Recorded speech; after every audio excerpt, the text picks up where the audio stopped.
করতে চাই, অন্তত মহারাজের স্বামী উনি সবই জানেন।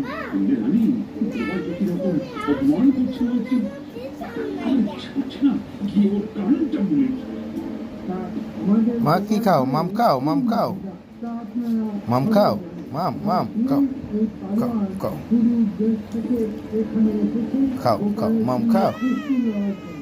কি কি কি থাক থাক, ভালো হয়ে যাবো, ভালো হয়ে যাবো, মাম খাও। আম্মা আম্মা কি পড়ছো? সুন্দর পড়ছো? সুন্দর পড়ছো?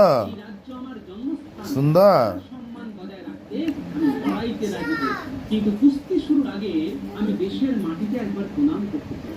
যদি এই সুযোগ আর আমার সামনে না আসে, শুনলে না শুনলে গোপাল কি বললো? সত্যি ওর মতো দেশপ্রেমী আমি কখনো দেখিনি। সাবাস সাবাস গোপাল। মহারাজ এক্ষুনি